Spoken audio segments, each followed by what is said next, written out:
السلام علیکم ورحمۃ اللہ وبرکاتہ۔ ناظرین، آج ہم ایک ایسی خوبصورت حدیث مبارکہ سنیں گے جو رزق، برکت اور خوشحالی کے بارے میں ہے۔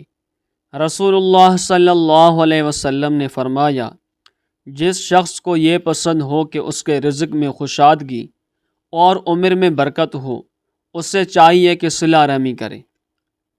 پیارے دوستو، اس حدیث میں نبی کریم صلی اللہ علیہ وسلم نے رزق میں اضافہ اور زندگی میں برکت کا ایک عظیم راز بیان فرمایا ہے، اور وہ ہے صلہ رحمی، یعنی رشتہ داروں کے ساتھ اچھا سلوک کرنا۔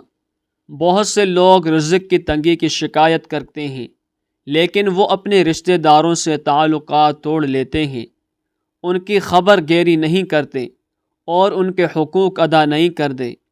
اسلام ہمیں سکھاتا ہے کہ والدین کی خدمت کریں، بہن بھائیوں کا خیال رکھیں، چچا، ماموں، پھوپھی اور خالہ سے تعلق جوڑے رکھیں، ضرورت مند رشتہ داروں کی مدد کریں۔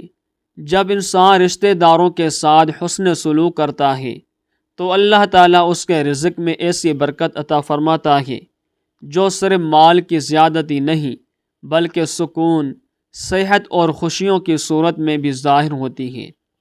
آج کے دور کے لیے، آج سوشل میڈیا کے زمانے میں ہم دور والوں سے تو رابطے میں ہیں، لیکن اپنے قریبی رشتہ داروں سے دور ہوتے جا رہے ہیں۔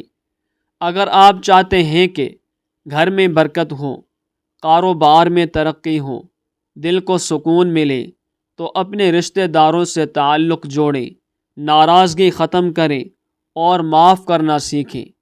تو دوستو، اللہ تعالی ہمیں صلہ رحمی کرنے، رشتہ داروں کی قدر کرنے اور رزق میں برکت حاصل کرنے کی توفیق عطا فرمائے، آمین یا رب العالمین۔ تو دوستو، اگر آپ کو یہ حدیث پسند آئی ہو تو ویڈیو کو لائک کریں، شیئر کریں اور چینل کو سبسکرائب کرنا نہ بھولیں۔ السلام علیکم ورحمۃ اللہ وبرکاتہ۔